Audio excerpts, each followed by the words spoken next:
So ek wil jou uitnooi vanmôre om so 'n bietjie jou verbeelding te gebruik. En ons het ons groot verbeeldings. Ons leef ons so in die seepies dat ons naderhand kwaad is vir mense wat ons nie eens ken nie. So ek wil vir jou vra, en as dit vir jou makliker is om so jou verbeelding te gebruik, as jy jou oë gesluit het, kan jy vir 'n paar oomblikke net jou oë sluit, want ek wil jou 2000 jaar terugvat. Sal jy vir 'n oomblik saam met my 2000 jaar teruggaan?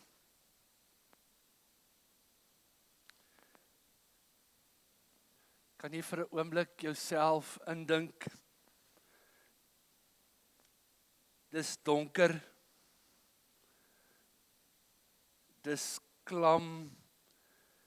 Dis 'n miwerige tronksel. En binne in hierdie sel sit 'n klomp gevangenes en hulle wag.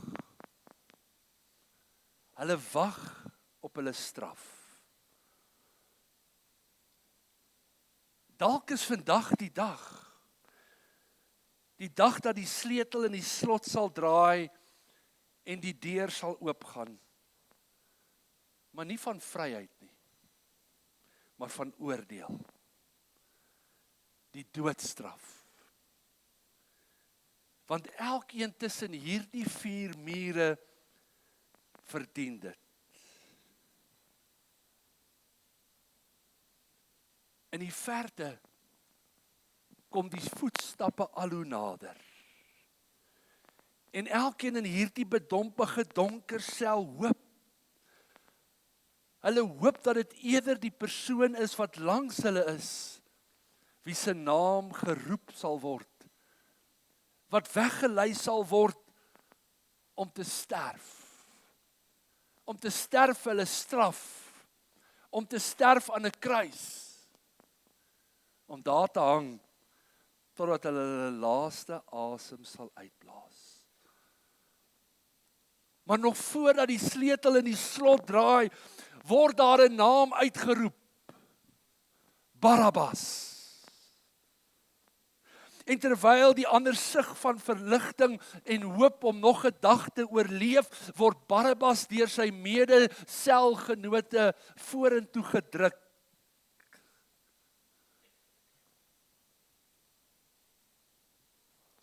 In al 4 evangelies lees ons dat op die dag van die fees van die Pasga, the Passover feast, was dit die gewoonte dat die goewerneur een enkele gevangene sou vrylaat. Maar wat is die kans? Ek het iemand vermoor. Het in die gedagtes van Barabbas gemaal. En die een wat hom kom weglei, vra hom, Barabbas, het jy die goeie nuus gehoor? Goeie nuus, wat se goeie nuus? Al wat ek weet is jy het my kom haal en vandag is die dag dat ek my straf moet betaal. Weet jy dan nie? Weet ek dan nie wat nie? Iemand het in jou plek gesterf. Iemand is in jou plek aan die kruis opgehang. Vir my? Ja, vir jou. Kom ek wys jou. Kyk verby die mure van die stad Jerusalem. Sien daar ver bo op die heuwel. Sien jy? Daar's 3 kruise. En die een in die middel het jou naam opgehaat. Maar daar hang al reeds iemand anders in jou plek. Vir my? Ja, vir my. Hoe kan dit moontlik wees? Ek is dan die moordenaar.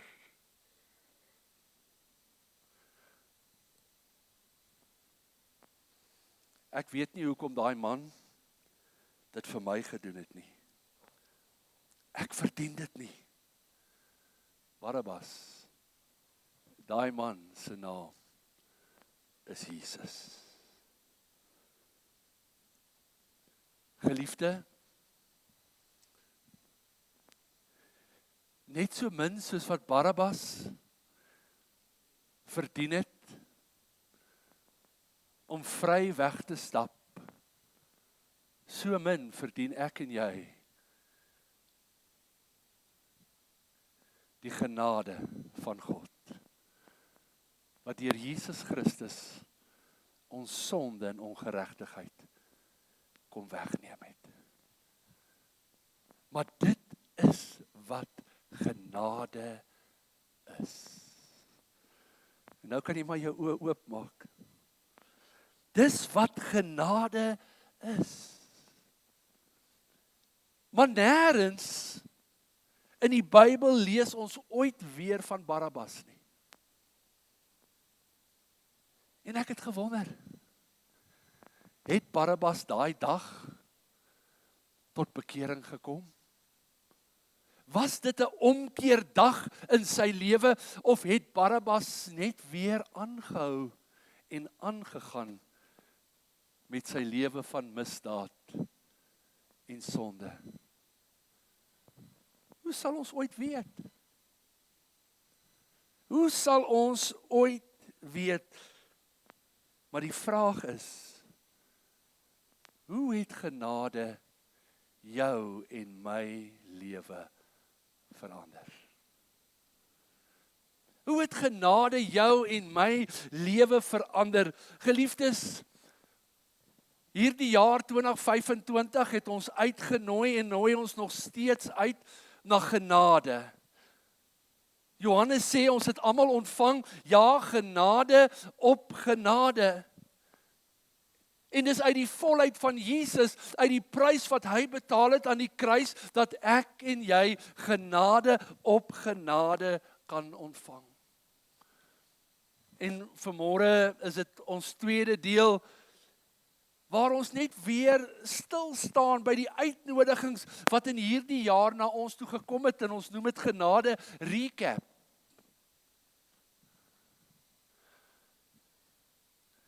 Ons wil nie net stil staan by die uitnodigings nie, ons wil ook so weer bietjie weer hoor, miskien so bietjie dieper delf. So verlede Sondag, as jy hier was of aanlyn geluister het, dan sal jy weet dat een van die laaste skrifgedeeltes wat ek gebruik het, was die woorde van Paulus aan Titus, waar Paulus vir Titus skryf, en hy sê, geloof voed ons op, sê die Nuwe Lewende Vertaling. Hy sê,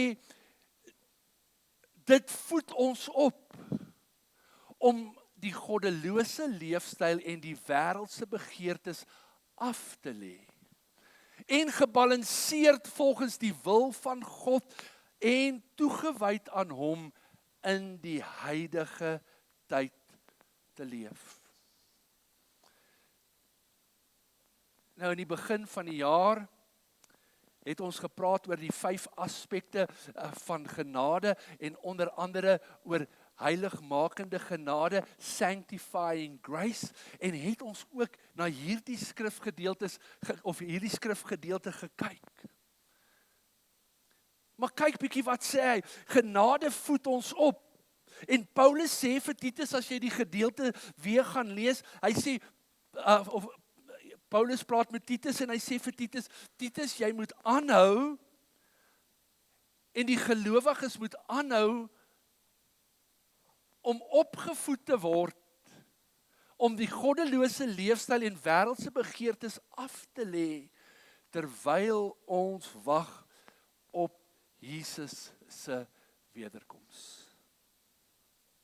En dan voeg Paulus hierdie woorde by in vers 14, hy sê, want Jesus het sy lewe vir ons gegee, om ons los te koop van alles wat voor God verkeerd is. En om ons te reinig van alle sonde, sodat ons sy volk kan wees, wat net aan hom behoort, entoesiasties om die goeie te doen. En Paulus sê vir Titus, jy moet aanhou om hieroor te praat. Jy moet aanhou om die gelowiges hieroor eintlik te vermaan. Nou, Paulus noem 'n hele klomp goed wat Titus onder die aandag moet bring van die gehoor van die gemeente. En ek wil graag uit die boodskap parafrase vir jou 'n paar verse lees. Luister wat sê Paulus vir Titus, wat moet jy aanhou om die gemeente te leer? Waaroor jy met hulle moet praat. Luister wat sê hy in Titus 2 vanaf vers 2. Hy sê, begin by die volwasse mans. Hy sê, na wie die ander gelowiges opkyk. Sê vir hulle die volgende, hulle mag nie toelaat dat die sonde hulle aan die slaap sis nie. Nee, hulle moet helder wakker wees en God heeltyd dien. Hulle moet so leef dat ander mense groot respek vir hulle het. Hulle moet nederig wees.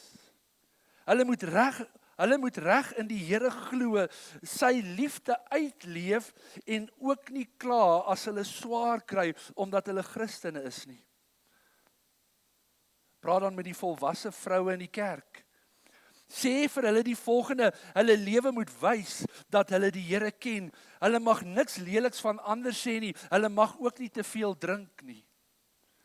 Hulle moet ander gelowiges leer wat God van hulle verwag, veral vir jonger vroue wat nog nie mooi weet hoe hulle geloof moet uitleef nie. Sonder om baasspeelerig te wees, moet hulle vir hierdie vroue sê dat hulle baie lief vir hulle mans en hulle kinders moet wees. Verder moet hulle ook vir hulle leer om nederig te wees en om hulle lewe altyd in die Here se hand te plaas. Hulle moet ook vir die jonger vroue sê om goed na hulle gesin se behoeftes om te sien en om in liefde op te kyk na haar man. Dan is sy 'n goeie getuie vir die Here. Dan maak sy nie 'n bespotting van God se woord nie. Titus, jy moet ook met die jonger mans praat in die kerk. Sê vir hulle om nie te veel van hulle self te dink nie. Hulle moet nederig wees. Wat jou betref, jy moet in alles wat jy sê en doen 'n voorbeeld stel van hoe 'n Christen behoort te leef. Doen goed aan ander mense. Maak God se wil op die regte manier bekend. Tree altyd eerlik en opreg op. As jy sorg dat jy alles wat jy sê in ooreenstemming is met God se wil, sal selfs jou vyande later skaam en verleë rondstaan en nie weet wat om jou terug te antwoord nie. Dan sal hulle ook niks leliks teen ons geloof kan sê nie. Praat ook met al die werkers wat vir 'n eienaar werk. Sê die volgende vir hulle moet respek hê vir hulle eienaars. Hulle moet al die opdragte uitvoer wat aan hulle gegee word. Hulle moenie hulle werk met 'n lang gesig doen of teepraat nie. Hulle moet nie hulle afsydig hou nie. Nee, hulle moet juis wys dat hulle loyale werkers is. Hulle eienaars en die ander mense wat saam met hulle werk, moet kan sien dat hulle eerlik en betroubaar is. Die gevolg? Dan wys hulle dat hulle geloof nie net 'n klomp dooie reëls op papier is nie, maar dat dit hulle lewe verander, ook by die werk. En dan word ons wonderlike God en Verlosser se naam regtig groot gemaak. Sjoe, dis nogal 'n mond vol. Dis nogal 'n mond vol. Geliefdes, die vraag is, hoe het genade ons lewens verander? Hoe het ons lewens verander? En as jy hierdie gedeelte gaan lees, dan sê Paulus vir Titus, hierdie is gesonde leer. This is sound doctrine. Nou in ons dag word daar baie goed gepreek en baie goed geleer, maar ek wil vanmôre sê, nie alles wat ons hoor en wat gepreek word en geleer word, is sound doctrine nie. Hallo? Paulus sê, genade voed ons op. Die ou vertaling sê, dit leer ons. Die Passion parafrase sê, dit so mooi in Titus 2 vers 14. Hy sê, the same grace teaches us to live. Sal jy hom net vir ons daar opsit asseblief?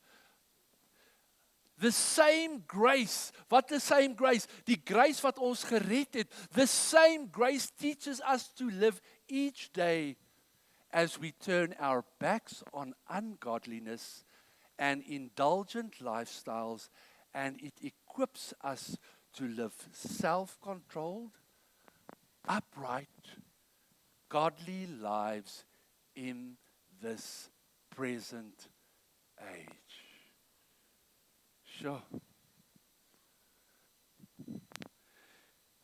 Nou ek het bietjie gaan kyk na hierdie woord leer of opvoed. En dis eintlik nogal 'n sterk woord in die Grieks wat Paulus hier gebruik. Die betekenis van hierdie woord is eintlik soos wanneer 'n mens 'n kind opvoed. To train a child. Dit gaan ook gepaard met dissipline. So julle is vanmôre baie stil in hierdie plek. Dis bietjie taaf. Nee? So hierdie opvoeding is nie net 'n mooi klomp goed nie. Hy sê, hierdie is soos 'n dissipline. It's like training. Nou, ons kleindogter begin nou 'n bietjie 'n mens word. Sy kry nou houding en persoonlikheid, maar sy het ook iets geleer. Sy weet nou, twee goed. Hulle het 'n masjien wat haar melk meng. Dit is soos 'n koffiemasjien net vir babies. Maar hy het net melk. Jy druk 'n knoppie en dan draai die melkpoeier, hy's klaar op die regte temperatuur, hy gooi die regte hoeveelheid in. Maar sy het geleer in hierdie amper 6 maande, dat wanneer sy daai ding hoor, grrr, dan weet sy, it's milk time. En sy raak excited. Maar sy het ook geleer, dat wanneer sy nie aandag kry nie, vir een of ander rede, het sy besluit, nou maak sy so, en dan skop haar hele lyfie saam. Haar ouma het eers gedink sy nies. Maar gou agtergekom, dat wanneer sy nie aandag kry nie, en bietjie voel, sy word geïgnoreer, dan sy hierdie maniertjie. En nou begin daar iets. Daar moet 'n opvoeding wees. There has to be some training.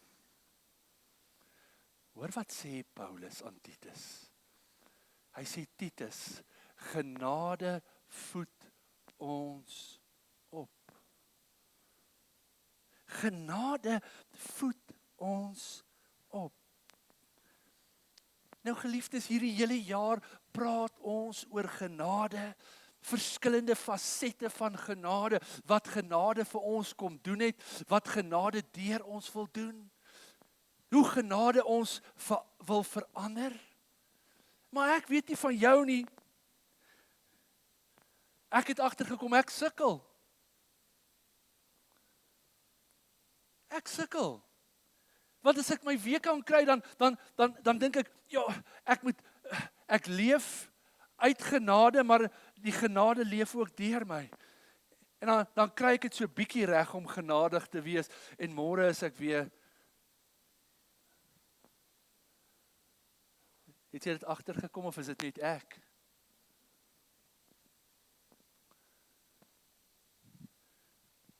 Het jy ook agtergekom, jy traai, maar soms sukkel dit sukkel dikwels. En ek dink toe weer aan hierdie wonderlike uitnodiging. Jy sal onthou Jesus se woorde in Matteus 11, daar in die message, wanneer hy ons uitnooi. Walk with me and work with me and watch how I do it and learn the unforced rhythms of grace. Ek gaan hy middelste stukkie uitskiep, ek gaan nou weer terug daarna. Hy sê, keep company with me and learn to live freely and lightly. Dis 'n mooi skrif. Work with me, walk with me and learn. Dis 'n amazing uitnodiging. En in hierdie week, toe dink ek oor al hierdie goed, toe dink ek, weet jy, wanneer 'n mens tot bekering kom, dan baie keer ervaar jy sommer dadelik, onmiddellik 'n verandering in baie areas van jou lewe. Dink bietjie terug. Maar baie keer is dit ook so dat kort voor lank, dan is dit amper half of jy weer terugval in daai ou gewoontes en daai ou maniere. As iemand nou 'n kop knik, dan kan ek aangaan, andersins voel dit vir my, so net ek hierso.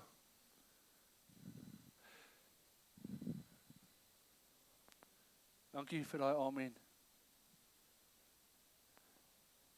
Maar ek het ook agtergekom dat selfs na my bekering tel ek nuwe slegte gewoontes op en doen ek goed wat ek nie voorheen gedoen het nie. Hallo?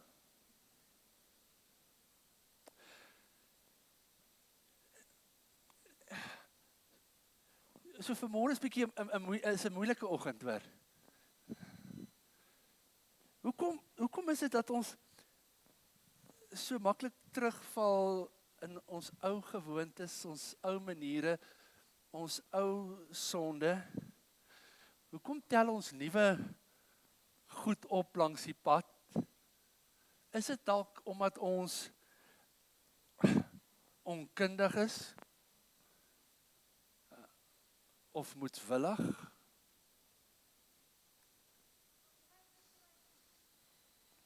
Ek het nou nie mooi gehoor nie.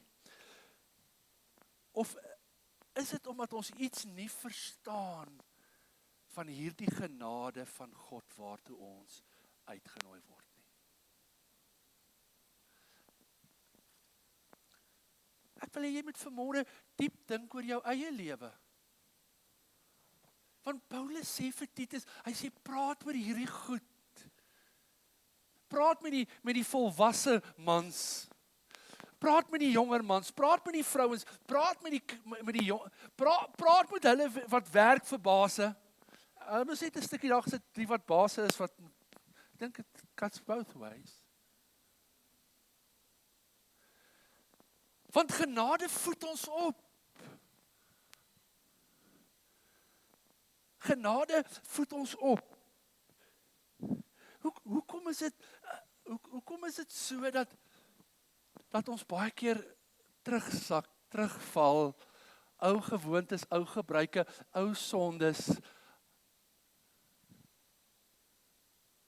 Terwyl Paulus aan die Romeine skryf in Romeine 6 vers 14, hy sê, want die sonde sal nie oor julle heers nie. Want julle is vrygemaak. Want julle is nie onder die wet nie, maar onder die genade.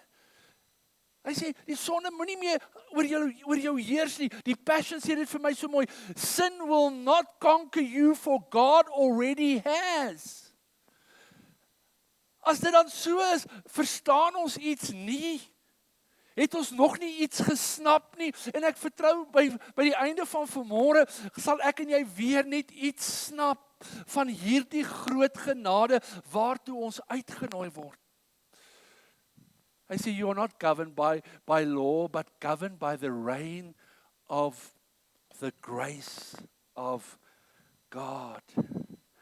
So ek het hier geskryf, so om genade te ontvang en om daaraan vas te hou en aan te hou, is die enigste versekering wat ons het dit is die enigste versekering wat ons het vir die oorwinning oor sonde. So, dis hierdie hele kwessie van genade, wat sal bepaal of ons lewe as gelowiges een sal wees van blydskap, vrede en oorwinning, of een van struggle, frustrasie en nederlaag. Nou, die grootste verandering in 'n mens vind plaas die oomblik wanneer jy jou hart en jou lewe aan die Here oorgee. In 'n oomblik verander alles. En daai verandering het eintlik net gebeur, en ons het laasweek daaroor gepraat, deur te glo. Ons is deur geloof is jy gered. Is om te aanvaar. Onthou jy daai free meal? Of het jy dit vergeet? Breggie het dit toe onthou, ons het na die tyd weer daaroor gepraat. En toe vertel sy vir my, ons het een keer by 'n plek, was dit by Magabine, waar ons geëet het, en toe is daar 'n ander jong koppel, en toe is dit hulle anniversary. Ek weet nie hoe het ons nou dit agtergekom nie, of het hulle vir ons gesê, en toe besluit ons sal hulle rekening betaal, sonder dat hulle weet, dis ons. Ek kry nou warm. Dis 'n warm preek vanmôre.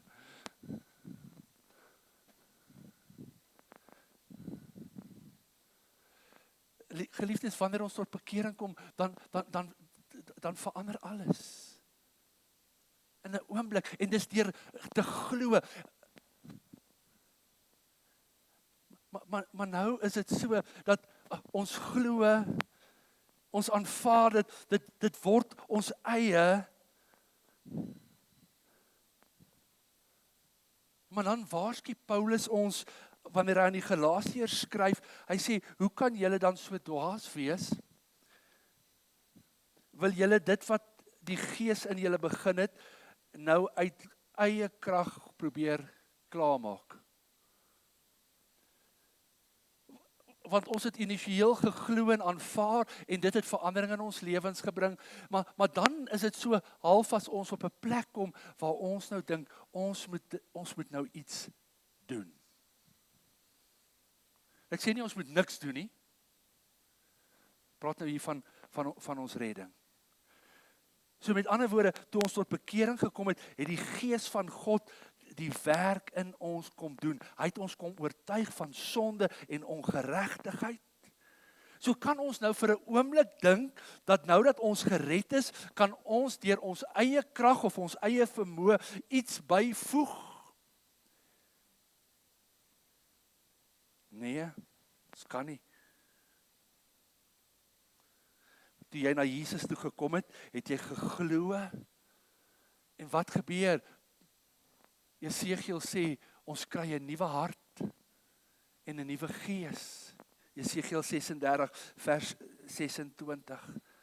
Geliefdes, jou gees was nie net nuut gemaak nie, jou gees word geregverdig, jou gees word volmaak, kompleet gemaak. Jou gees word nie 'n babietjie gemaak en nou moet jou gees opgroei nie. Jou gees word gewederbaar en dit is wie hy is. Klaar volmaak. Afgehandel. Maar daar's 'n ander uitdaging. Dat dit wat hier binne my gebeur het, in my gees gebeur het, moet uitwerk in my lewe. Dit wat aan die binnekant gebeur het, moet aan die buitekant kom. En dis hier. Dis hier. En wanneer ons Salomo se wysheid lees, dan praat hy oor ons hart. Maar dit gaan oor meer as net ons hart. Hy sê, bewaak jou hart meer as alles wat bewaar moet word, want daaruit is die oorspronge van die lewe. Maar wanneer hy hier praat oor jou hart, dan praat hy oor jou hele binneste, jou hele menswees, jou denke, jou gedagtes, alles wat hier binne is. So, wanneer ek tot bekering kom, word my gees gewederbaar, my gees is kompleet, is klaar gemaak, soos wat dit moet wees. Dis nie 'n babietjie wat moet opgroei nie, dis klaar. Maar hier, in my binneste, moet daar iets verander. En daarom sê Salomo. Hy sê, bewaak, gaan net gou terug. Jy's bietjie vinnig nou vir my, Adel. Bewaak jou hart, bewaar jou hart. En gaan lees bietjie Spreuke 4. Hy sê, bly weg van dit af. Bly weg van dat af. Moenie daarbey betrokke raak nie. Los dit. Dis wysheid.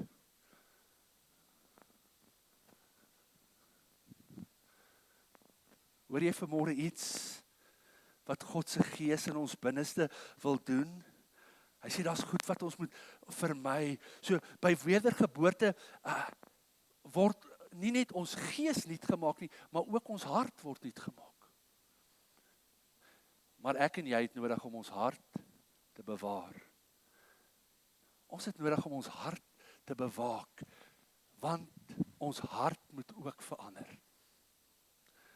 Moet nou nie weer net dink aan dit wat klop nie, aan my hele ingesteldheid. Want baie keer kan my hart verander. My hart verander deur dit waaraan ek blootgestel word.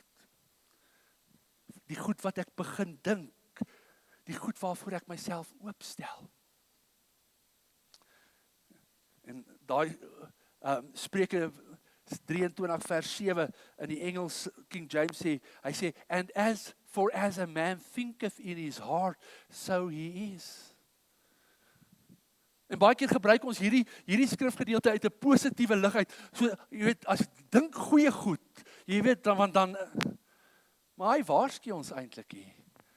Hy sê, want dit wat ek in my hart toelaat, dit wat ek my hart aan blootstel, hy sê, dit begin ek word.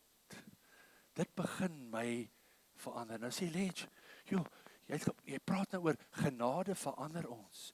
Ja, genade moet ons verander, maar daar's iets wat binne ons moet verander. En daarvoor het ons ook God se genade nodig. Want het jy al agtergekom? Miskien is dit net ek, maar kom ek share dit maar met jou. Want ek hoor dit. Partykeer dan sê ons, ek weet nie, maar ja, toe ek net tot bekering gekom het, was alles anders. Jy weet, elke keer as ek gebid het, het ek gevoel of die Here my hoor. Daar was iets anderste.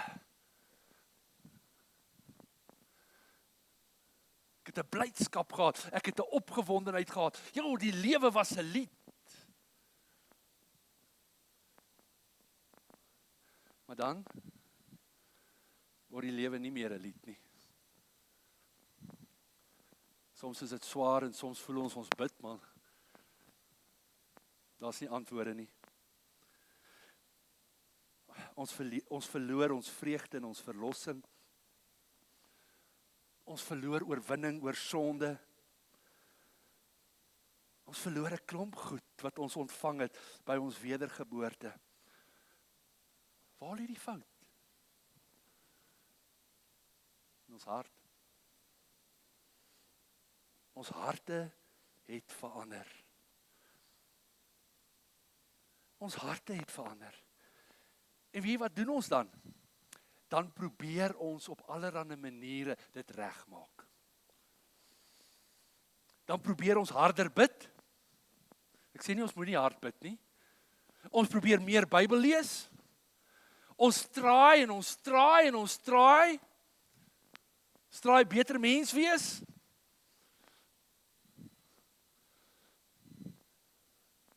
En weet jy wat? Dit los ons moedeloos. Dit sit ons op 'n rollercoaster, want dan is ons op en dan is ons af, dan is ons bo, dan is ons onder en eventually voel ons, kom ons los, kom ons gee net op. En ek wil weer iets uit Spreuke aanhaal in Spreuke 13 vers 12 waar hy sê, en 'n uitgestelde hoop maak die hart siek. Want ek verloor hoop. Ek dink ek kan nie, dit gaan nie werk nie. Ek traai, ek kan nie verander nie. In die begin van die jaar het ek vir jou hierdie puzzle gegee. Wat was die center?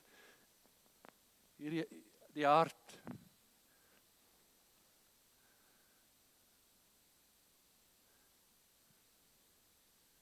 En dink bietjie nou terug oor hierdie jaar en al die uitnodigings wat na ons toe gekom het.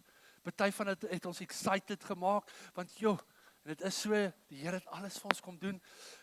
Toe kom ons half by die ander kant van genade, waar genade my uitnooi om nie net genade te ontvang nie, maar om genadig te wees en genadig te leef. Nou kom genade en genade sê, dit voed ons op, there's sanctifying grace.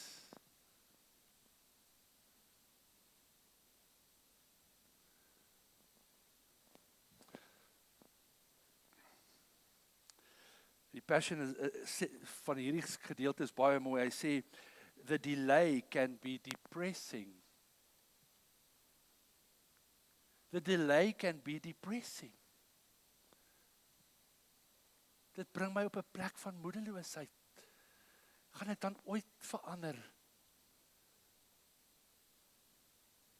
Gaan ek ooit oorwinning kry oor hierdie goed? Gaan ek ooit?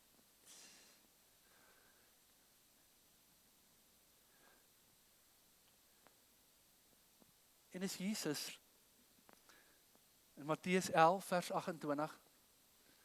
En ons het nou na die message gekyk, maar in die ou Afrikaanse vertaling sê hy, die uitnodiging is, kom na my toe, almal wat vermoeid en belas is. En baie keer dink ons, daai skrif beteken net, jong, as ek nou net te oorweldig is met die wêreld en met die lewe, en nee, as ek moeg getraai is, as ek moeg probeer het, want julle weet wat staan in vers 29 en 30. Hy sê, kom leer van my, want my juk is lig en my las is nie swaar nie.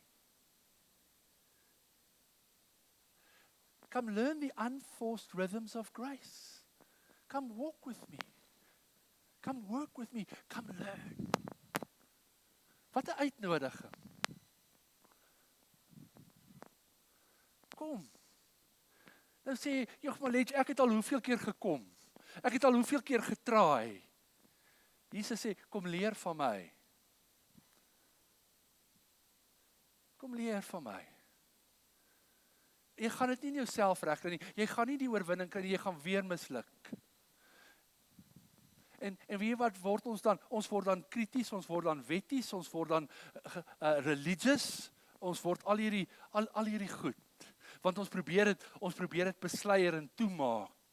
Nee, kom is die uitnodiging. Kom.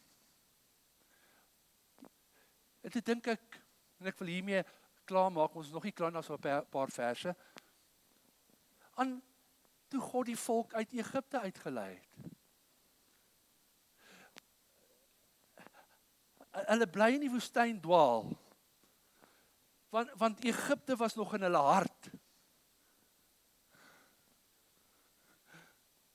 Hulle het gesukkel om Egipte uit hulle hart uit te kry, en hulle kon nie verstaan dat God ons wil inlei in hierdie beloofde land. Hy wil ons lei, en sodat ons kan bly in huise wat ons nie self gebou het nie, en die vrug kan eet van goed wat ons nie geplant het nie.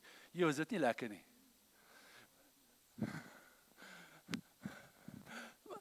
Maar hulle het gesukkel hiermee, want hulle kon nie verstaan dat God dit kan doen nie. Al wat hulle kon raak sien, is hulle eie onvermoë, die hoë mure, die reëse, die verskansings, is al wat hulle kon raak sien. En wat het dit gebeur? Hulle het moedeloos geraak, en dan sê Hebreërs 3 vers 19, en jy moet dit asseblief gaan lees, dis nie op die bord nie. Hy sê, en hulle ongeloof het in die pad gestaan dat hulle nie kon ingaan nie. Hierdie teleurstelling. En God het nie gesê, hulle moet iets doen nie, net soos wat God vir jou en vir my sê, deur Jesus Christus aan die kruis het hy alles gedoen. Sien weer vir Barabbas.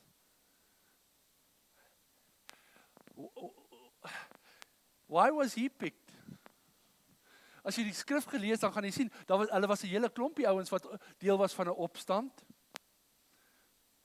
Het hy net meer invloed gehad by die skare, dat hulle sy naam geroep het en nie Petrus, maar ek praat nou nie van die Petrus die disipel of 'n Koos of 'n Janie nie.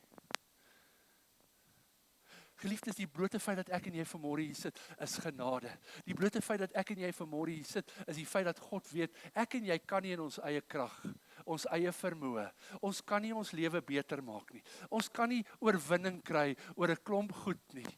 Ons het God nodig. Ons het sy genade nodig. Anders verval ons in 'n diep, donker gat. En nou sê Hebreërs 4, dat hierdie volk uitgemis het om in die rus van die Here in te gaan. En wat nooi Jesus ons uit na toe in Matteus 11? Hy sê, kom na my toe, almal wat vermoeid en belas is, en julle sal rus vind. Dis nie 'n vakansie nie, is 'n rus, is 'n vryheid. En hierdie ouens mis om in die rus in te gaan, maar die belofte om in die rus in te gaan, sê Hebreërs 4 vers 1, hy sê, dit is nog steeds daar. Met ander woorde, dis nog steeds vir jou en my, ons wat traai, ons wat kyk na die reus in ons lewens, ons kyk na hierdie ding wat ons sukkel om te oorwin, en ons val elke keer weer terug daarin, en dan is ons in daai diep gat, en dan traai ons weer, jy weet, nou gaan ek 3 ure bid, en nou gaan ek vas, en ek sê nie, ons moenie daai goed doen nie. Kom, is die uitnodiging. Kom na my toe. Dink jy Jesus het nie betaal vir daai ding waarmee jy struggle nie?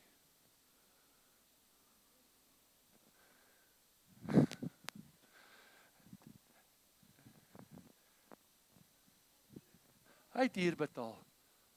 Die prys is betaal. Hy sê, laat ons dan vrees, en dis nie 'n vrees van bangheid nie, it's a fear of losing out.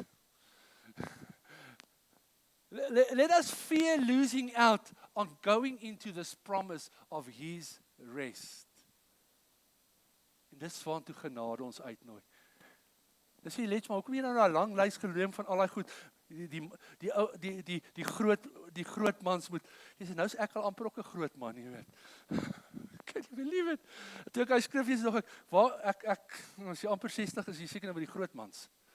Jy moet nou so leef. Dis die voorbeeld. En dan was ek na daai goed kyk, dan besef ek het God nodig. Ek het nodig om soos Paulus te sê, weet jy wat, om verander te word van heerlikheid na heerlikheid in die beeld van Christus. En dis hy wat ons uitnooi. Kom, ek dink daar's nog een versie, vers 11. Hy sê, so laat ons beywer om in hierdie rus, in hierdie genade wat vir ons uitgehou word deur Jesus Christus in te gaan. Sodat niemand in dieselfde voorbeeld van ongehoorsaamheid mag val. Jy gaan weer na hierdie preek moet luister. Ek sal ook weer na hom moet luister. Ek het vanmôre gedink, kan ek nie iets anders te preek vanmôre? Hierdie goed so moeilik, ek verstaan dit nog nie heeltemal nie. Maar dit gaan nie oor ons vermoë nie, dit gaan oor God se vermoë. En ek wil graag volgende week bietjie oor daai ability praat. The grace equals ability. Vermoë. So, kan ek jou vanmôre vra? And we didn't chat about the songs, but when we sang that we speak Jesus, dark sin and depression, en.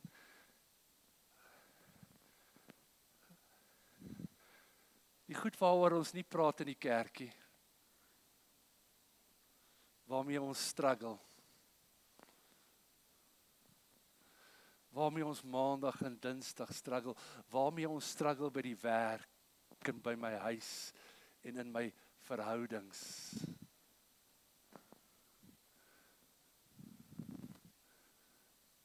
Die antwoord lê in die een wat ons uitnooi. So, net daar waar jy sit vanmôre, kan ek jou vanmôre vra, en ek het daar 'n oop lyntjie gelos onder op die blaadjie. Jesus sê, my juk is lig. My las is lig, my juk is sag. En ek het hier op my notas geskryf, as jou juk swaar is, en jy dra swaar aan 'n las, dan is jy nie saam met Jesus gejuk nie. Dan trek jy jou eie juk, en dra jy jou eie las. Dan het jy nog nie geleer,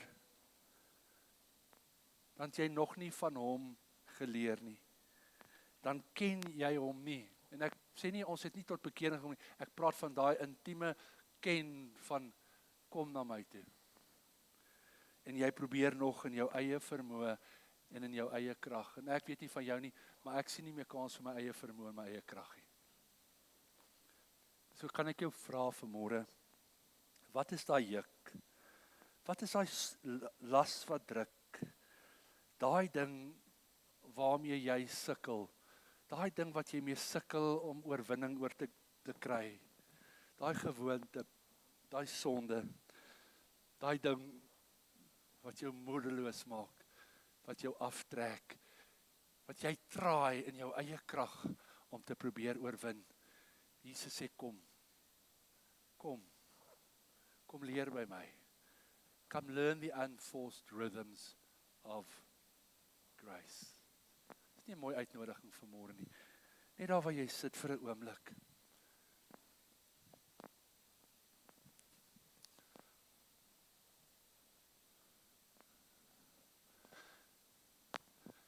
Wat is daai struggle? Wat is daai ding waaroor jy nie oorwinning kan kry nie? En jy traai op hierdie manier en jy probeer harder. En jy probeer goed in plek sit en jy dink as jy dit kan doen of meer kan bid of so. Jesus sê ek het dit al reeds betaal aan die kruis.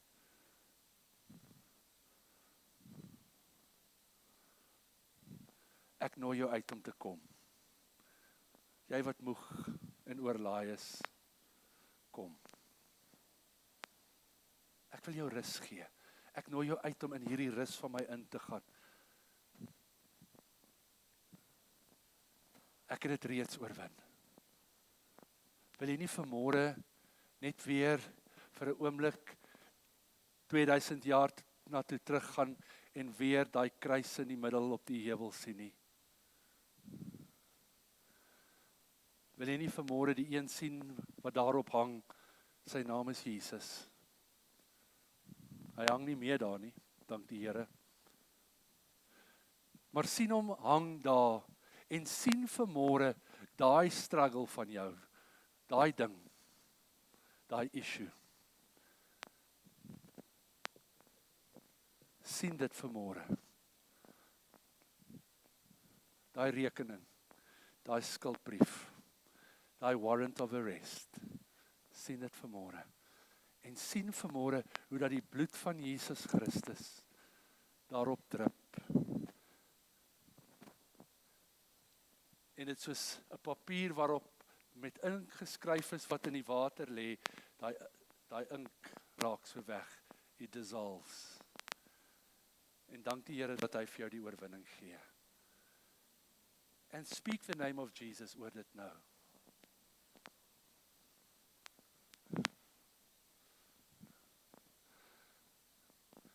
Now I remember you don't have a guitar. Verklaar net nou die naam van Jesus oor daai situasie, oor daai uitdaging. Dit kan enige iets wees. Daai donker gat, waaroor jy nie oorwinning kry nie, daai ding.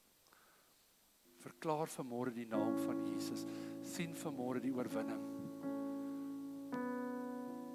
Hoor vanmôre hoe die sleutel in die gat draai.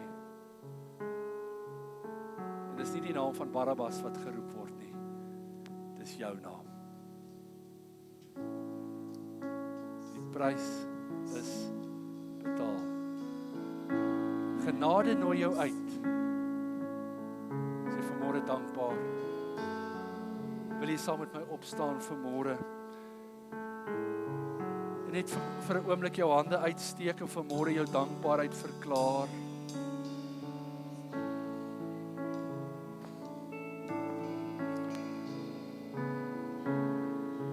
verklaar vanmôre jou dankbaarheid en dank Jesus vir die oorwinning wat hy vir jou behaal het aan die kruis. And we will speak Jesus over every situation and every circumstance. Kom ons verklaar dit saam terwyl ons dit sing. Yes, I just want to speak the name of Jesus over every heart and every mind. We speak your name. 'Cause I know there is peace within your presence. I speak Jesus.